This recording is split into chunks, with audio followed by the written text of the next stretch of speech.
বাঁধাকপি, কাতলা মাছের মাথা ও মটরশুঁটির কম্বিনেশনটা খেতে একেবারেই আলাদা। আসসালামু আলাইকুম বন্ধুরা, আমি নাজিমা বিবি। Welcome to my channel. আজ আমি আপনাদের জন্য বাঁধাকপি ও কাতলা মাছের মাথা দিয়ে বানানো সুস্বাদু তরকারির রেসিপি নিয়ে চলে এসেছি। চলুন রেসিপিটা শুরু করা যাক।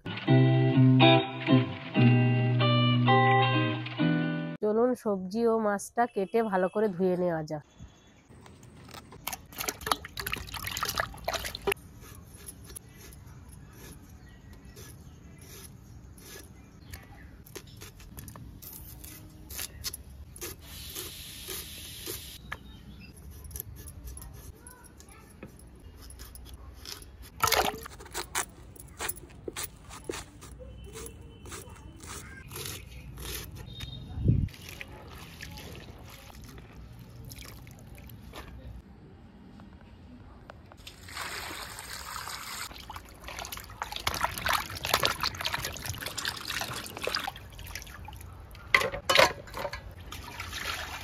আজকে রেসিপি বানানোর জন্য আমি শুকনো লঙ্কা, ডালচিনি, এলাচ, গোটা ধনে ও গোটা জিরে নিয়ে নিয়েছি। চলুন এক এক করে মশলাগুলো ভেজে শিলে বেটে নেব।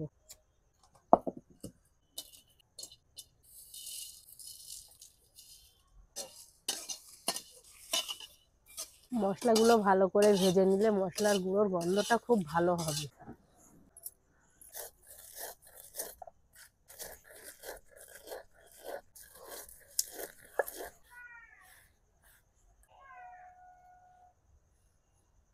চলুন মাছে নুন হলুদ মাখিয়ে ভাজা করে নিই।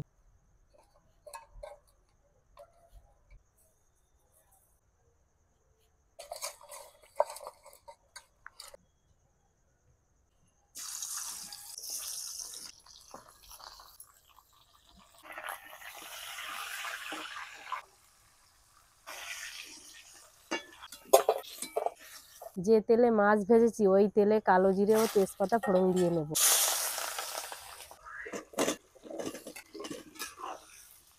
এখন নুন হলুদ দিয়ে আলুটাকে ভালো করে কষিয়ে নেব। এবার টমেটো ও কাঁচা লঙ্কা আলুর মধ্যে ঢেলে দেব।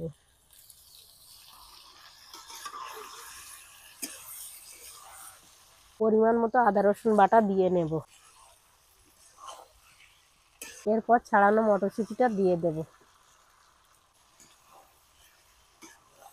এরপর বাঁধাকপি ও পানি দিয়ে 10 মিনিটের জন্য সিদ্ধ করে নেব।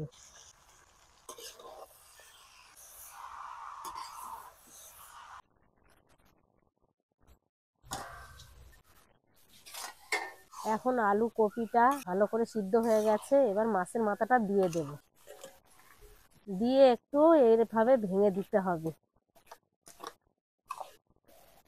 এবার ভাজা মশলাটা দিয়ে দেব। মশলা দিয়ে নেড়ে চেড়ে ওপর দিয়ে ঘি দিয়ে দেব।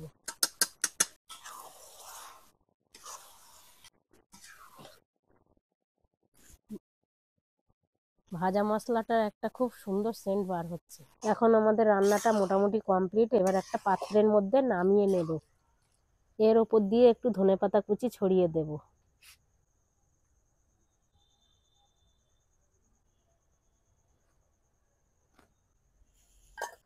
চলুন এবার টেস্ট করে দেখা যাক।